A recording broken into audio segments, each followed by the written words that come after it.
Hello పిల్లలు, ఇప్పుడు మనము ఒక ఆసక్తికరమైన విషయం తెలుసుకోబోతున్నాము. ఏంటో తెలుసా? సరి సంఖ్యలు మరియు బేసి సంఖ్యల గురించి. ఒకవేళ మన దగ్గర ఒకే వస్తువు ఉందనుకోండి, మనం దాన్ని ఒంటిగా ఉంది అని అంటాము. ఒకటే షూ ఉంటే దాన్ని మనము ఒంటిగా ఉంది అని అంటాము. మన దగ్గర రెండున్నాయనుకోండి, అప్పుడు మనం దాన్ని ఏమంటాము? జత అని అంటాము. ఒకవేళ మన దగ్గర 2 షూలున్నాయనుకోండి, అప్పుడు మనం ఏమంటాము? ఒక జత షూ ఉన్నాయి అని అంటాము. 2 సాక్స్లున్నాయనుకోండి, అప్పుడు మనం ఏమంటాము? ఒక జత అని అంటాము. అయితే 2 సాక్స్లని మనము ఒక జత అంటాము. మనం ఎప్పుడు ఒక జత సాక్స్లను ధరిస్తాము. ఒకటే సాక్స్ని ఎప్పుడూ ధరించం కదా. అలానే చేతి గ్లౌజులు కూడా మనము జతగానే ఉపయోగిస్తాము. అలానే చెవి పోగులు, అవి కూడా మనము జతగానే ధరిస్తాము. అలానే సైకిల్కి 2 చక్రాలుంటాయి. అంటే సైకిల్కి ఒక జత చక్రాలు ఉంటాయి. మీరు ఎప్పుడైనా మీ అమ్మ కానీ లేదా నాన్నమ్మ, అమ్మమ్మలు మీకోసము స్వెటర్ అల్లడం చూసారా? వాళ్ళు ఒక జత సూదులను తీసుకొని ఆ స్వెటర్ను అల్లుతారు. అలానే ఒక పక్షికి ఒక జత రెక్కలుంటాయి. మనము ఒక జత చెప్పులు, ఒక జత బూట్లు, ఒక జత కళ్ళు, ఒక జత కాళ్ళు, ఇలా మన దగ్గర కొన్ని జతలుగా ఉండే వస్తువులున్నాయి. అయితే కారుకి ఎన్ని చక్రాలున్నాయి? 1, 2, 3, 4. కార్కు 4 చక్రాలున్నాయి. అయితే మనము ఎన్ని జతల చక్రాలున్నాయని చెప్పవచ్చు? ముందు 2 చక్రాలు, వెనక 2 చక్రాలు, అనగా 1, 2 ఒక జత, 3, 4 ఒక జత, అనగా ముందు ఒక జత చక్రాలు, వెనకాల ఒక జత చక్రాలు ఉన్నాయి. మీకు 3 చక్రాల సైకిల్ గుర్తుందా? చిన్న పిల్లలు ఎంతో ఇష్టంగా నడుపుతారు కదా. దానికి 3 చక్రాలుంటాయి. అయితే దానిలో ఎన్ని జతల చక్రాలున్నాయి? ఇక్కడ చూడండి. మనకు 1, 2, 3 చక్రాలున్నాయి. దానిలో 1, 2 ఒక జతగా అవుతుంది. మరి మూడవది ఒంటరిగా ఉంది కదా. 3 చక్రాలలో ఒకటే జత చేయగలిగాం. అలానే మీరు రిక్షాని చూసారా? దానికి ఎన్ని చక్రాలుంటాయి? దానికి కూడా 3 చక్రాలుంటాయి. ముందు 1, వెనకాల 2, అనగా ఎన్ని జతలున్నట్టు? ఇక్కడ కూడా ముందు ఒకటే చక్రము, వెనకాల 2, 3, అనగా ఒక జత చక్రాలు ఉన్నాయి. ఇప్పుడు మనము 5 షూలలో ఎన్ని జతలవుతాయో చూద్దామా? ఇక్కడ చూడండి. ఎన్ని షూలున్నాయి? 1, 2, 3, 4, 5. ఎన్ని జతలవుతాయి? 1, 2 ఒక జత, 3, 4 ఒక జత, మరియు 5కు జత లేదు, అది ఒంటరిగా ఉంది. అయితే మనకు మొత్తం ఎన్ని జతలున్నాయి? 2 జతలున్నాయి, మరియు 1 మిగిలిపోయింది. అయితే మనము 4 మరియు 2 వస్తువులు ఉన్నప్పుడు జతలను చేయవచ్చు. అదే 3 మరియు 5 ఉంటే మనకు 1 మిగిలిపోతుంది. మీకు తెలుసా?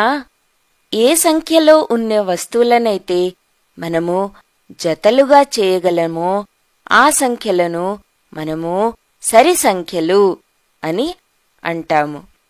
అయితే 4 సరి సంఖ్యనా కాదా? ఇక్కడ చూడండి, మనమేం చూసాము? 4ని 2 జతలుగా చేయవచ్చు. కారుకు 4 చక్రాలున్నాయి.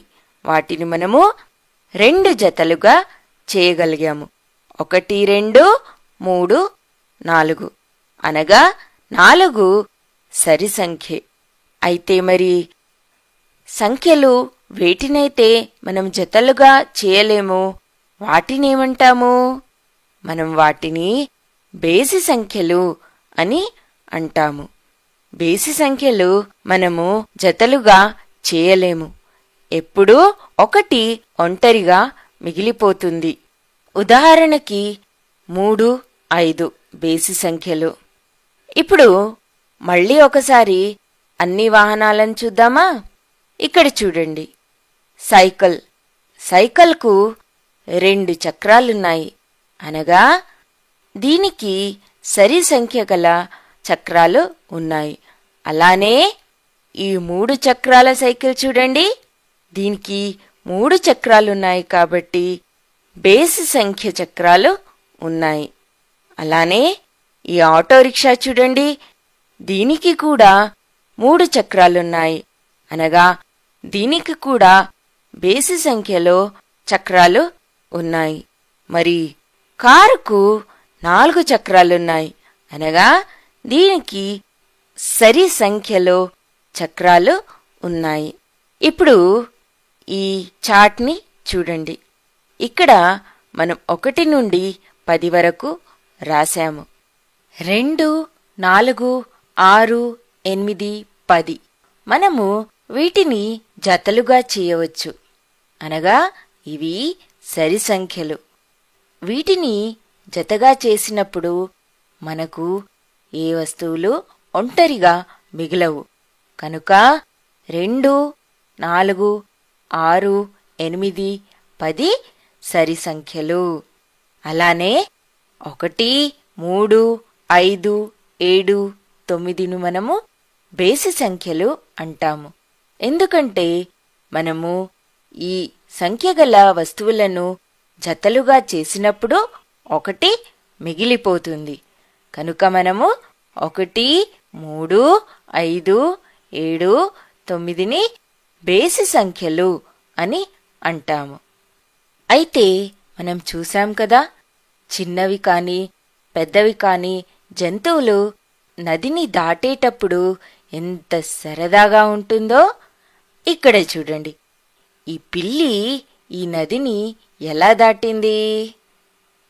ఈ పిల్లి 1 3 5 7 9 అంకెలు ఉన్న రాళ్లను దాటుతూ వెళ్ళింది. అంకెలు ఉన్న రాళ్లను ఉపయోగించి నదిని దాటింది. అయితే ఇప్పుడు పిల్లి కేవలము బేసి సంఖ్యలు ఉన్న రాళ్లను మాత్రము ఉపయోగించింది కదా. అయితే ఇక్కడ మరి కుక్క ఎలా దాటింది నదిని? ఇక్కడ చూడండి, ఇదేం చేస్తుంది? 2 4 6 8 10 అంకెలున్న రాళ్లను ఉపయోగించింది.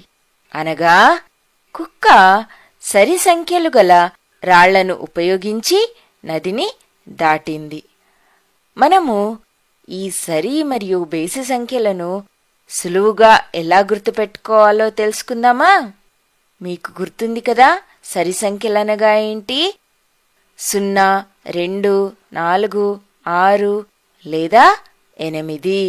ఏ అంకెలైతే ఈ 0 2 4 6 8తో ముగుస్తాయో వాటన్నిటినీ మనము సరి సంఖ్యలంటాము.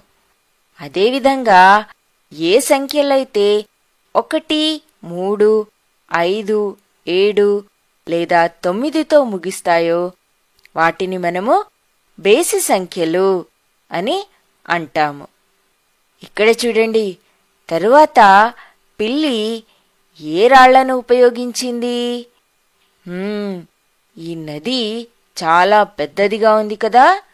ఇక్కడ చూడండి, పిల్లి 23, 25, 27, 29 మరియు 31 సంఖ్యలు కల రాళ్లను ఉపయోగించి దాటింది కదా. అయితే ఇక్కడ ఈ అంకెలను చూడండి. చివరి అంకె ఏదుంది? 3, 5, 7, 9 మరియు 1, అనగా అన్నీ బేసి సంఖ్యలే. ఇప్పుడు మనం ఇంకో ఉదాహరణ తీసుకుందాం. ఇక్కడ 12 ఉంది. 12 సరి సంఖ్యనా బేసి సంఖ్యనా ఎలా తెలుసుకోవాలి? 12లో చివరి అంకె ఏది? 2. మరి 2 సరి సంఖ్యనా లేదా బేసి సంఖ్యనా? సరి సంఖ్య. ఇక్కడ చూడండి, 12 షూలున్నాయి. ఇప్పుడు మనము వాటిని జతలుగా చేద్దాం. 1, 2 ఒక జత, 3, 4, 5, 6, 7, 8, 9, 10, 11, 12. ఇక్కడ మనకు ఏ షూలు మిగలలేవు, అనగా ఇది సరి సంఖ్య. ఇప్పుడు ఇంకో ఉదాహరణ చూద్దాం. మనం ఇప్పుడు 17ను తీసుకుందాం. 17 సాక్స్లు, అనగా ఈ అంకెలో చివరి అంకె 7, అనగా ఇది బేసి సంఖ్య. మరి జతలుగా చేసి చూద్దామా? ఇప్పుడు మనము 17 సాక్స్లను జతలుగా చేస్తే ఎంత మిగిలింది? 1 సాక్స్ ఒంటరిగా మిగిలిపోయింది. అర్థమైంది కదా పిల్లలు? ఏ సంఖ్యలనైతే మనము జతలుగా చేయగలమో వాటిని మనము సరి సంఖ్యలు అంటాము. ఏ అంకెలనైతే జతలుగా చేసినప్పుడు 1 మిగిలిపోతుందో దాన్ని మనము బేసి సంఖ్యలు అంటాము. ఇప్పటికీ ఇంతే. బాయ్ బాయ్ పిల్లలు.